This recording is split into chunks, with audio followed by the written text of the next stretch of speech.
That's Marko Ukalovic. I'm Ryan Leong, and we are here at Levi Stadium behind us as we just witnessed the 49ers take apart the Seattle Seahawks by the final of 41-23. Is that correct? That's correct. And that was a great game by the 49ers, especially in that second half. First half was, I would say, it was very competitive. The Seahawks hung in there. They actually had a lead in this game, if you can believe that. 14-13 and then 17-16 at halftime as they kicked the 56-yard field goal to end the half. But then the second half started with the Niners with a nice, long, methodical drive, 13 plays, 75 yards. It was concluded by a Christian McCaffrey 7-yard touchdown pass from Big Cock Brock. This kid, I swear to God, his legend's growing every single game. 3 total touchdowns, or actually I take that back, 4 total touchdowns because he had a 1-yard sneak earlier, 3 in the air, 1 on the ground, 332 yards. This kid, I swear to God, you would never know he was Mr. Irrelevant, the last pick in the draft. You would never know that he's a rookie starting in his first ever playoff game, which happens to be the first time in this franchise's history that they started a rookie quarterback in a playoff game. So, Ryan, this was just quite a game for Brock Purdy tonight. It was, and also incredible that Christian McCaffrey had the kind of game that he's been having. 119 yards rushing on 15 carries, longest run being 68 yards. Now, he didn't score a touchdown. Deebo Samuel did, however. He had 6 catches for 133 yards, including a 74-yard. That was his longest of the day. And then, of course, the guy from Seattle pulling his leg, literally. Yeah. Which, that really fired him up and the Niners team in general. It really did. And, as we talked to the players in the locker room after the game, they said that play right there itself was, something that sparked the team, already lit a bigger fire under them that they had going into the game. And, I think George Kittle said it best, why would you want to do something to even piss us off even more? And have a guy like Trent Williams, who he calls the scariest person alive. And if you've seen Trent Williams, he's a big, scary-looking guy. Total cool, humble dude, but if you didn't know who he was and you just meeting him in an alley, you'd probably be scared of him. That's put that way. So, yeah, that play definitely woke up the 49ers, and I think, Ryan, the key play of the game was Charles Omenihu, who stripped Geno Smith of the ball. Nick Bosa recovers. That was the first turnover of the game, and that was, to me, the game momentum-changing play of the game.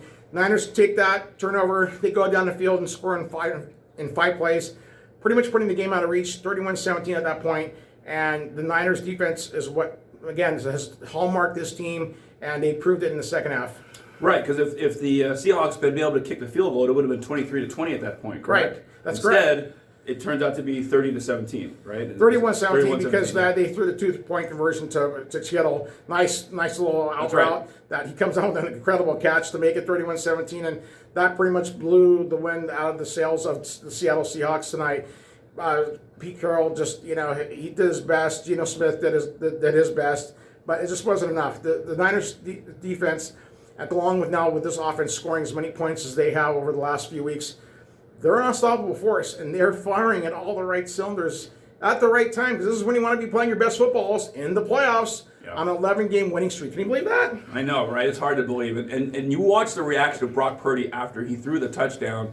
He was really pumped up. And, of course, he was pumped up, too, on the 2-point conversion to Kittle. But when he threw that touchdown pass, he was really fired up. He was really, just very, very emphatic with his body language. Oh, yeah. And this is really the first time I think, the Niners faithful has been able to see some emotion out of this kid since he's taken over the starting quarterback when Jimmy G went down with his foot injury. He's a real humble, quiet guy. I don't want to say he's introverted, because I met him during training camp, and he gave a pretty good interview to the media when he talked to us. But, he's not really that guy. He's got to show a lot of emotion. So to see that, him getting so animate on that touchdown, to pretty much put the game away, and I think that's why he knew he exploded. He knew that was it. The game was done. It was theirs. After that was just kind of just milking down the clock after that. So again, Brock Purdy playing phenomenal right now for the 49ers as they head into the divisional round next week. Yeah, it is. I mean, this team is just doing so well. We were a little concerned in the first half because it ended up being only a 1-point game at the half, right? So the Niners, I believe, were they up 17-16 at the half? Is that Actually, right? No, Seattle was up 17-16. Yeah, that's right. I can't remember all the numbers, but it is great watching this team. I mean, the level of confidence they play with, and And again, even though they look a little uncertain in that first half, that's all you need is just one thing that gets this team going, and then it's just like a runaway freight train. It can't be stopped after that. Yeah, pretty much. And again, when you look at this 11-game winning streak that they're on, they've dominated in the second half. The defense, especially, where they went the whole month of November without giving up any points in that second half. So when you look at the way they've been playing, and it's usually a different hero each time. I read it's Drake Greenlaw. I think he led the team with 11 tackles tonight. It's not. It could be Fred Warner. It could be Nick Bosa. Today it was Charles Omenihu who had the game-changing play. There's so many just talented players on this defense that you can't focus on one guy, and it's impossible to, because you got the secondary that was playing really well today, with the exception of Javarius Ward getting burned by DK Metcalf on that 50-yard touchdown in the first half. Other than that, the rest of the secondary, I think, played well. Lenore had the interception to get that second turnover, which really just put the game on ice at that point. So going into next week, it doesn't really matter who they play. It could be Minnesota. It could be, I think, the Giants, and I think it could be either Dallas, the Cowboys, or the Bucs. It doesn't matter at this point. This team, whoever they play next week, is playing so well right now that it's not going to matter, because they're going to have to come in. Whoever it is, they have to come over here, whether it's going to be Saturday or Sunday. And I think the Niners are just playing really peak football at when they're supposed to be doing it right now here in the playoffs.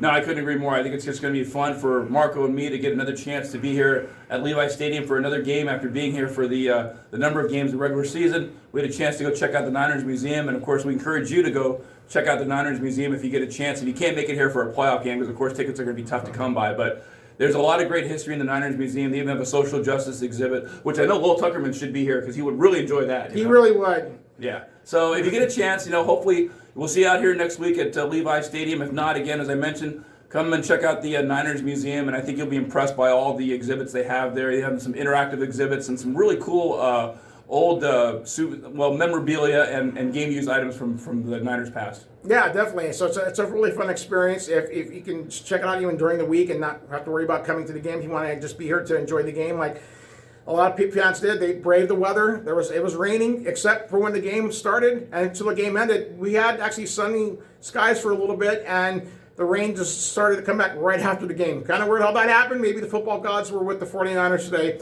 Who knows? But anyway, it was a great victory for the San Francisco, 41-23, and they're on to the divisional playoffs. Yeah, one last point I want to make is just how much we enjoy also, and we'll put the videos later, of all the guys that we got in the locker room today. Because they always, you see the podium interviews on TV and whatnot, but the locker room is something that's very special, because only people that are in the locker room will be able to sort of get those interviews and then show that to you. Whereas, again, the podium interviews you can find anywhere. But the fact that we got a chance to talk to George Kittle and Trent Williams and Dre Greenlaw, Kyle Juszczyk. I mean, these guys are really great guys. I mean, and it's fun to see. So we'll get a chance to check that out on our YouTube page as well. Yeah, definitely. Kittle's always entertaining whenever he talks. So that's one to definitely look forward to. All right. That's Marko Ukalovic. I'm Ron Leong, and we'll see you next time on Bay Area Sports Wrap.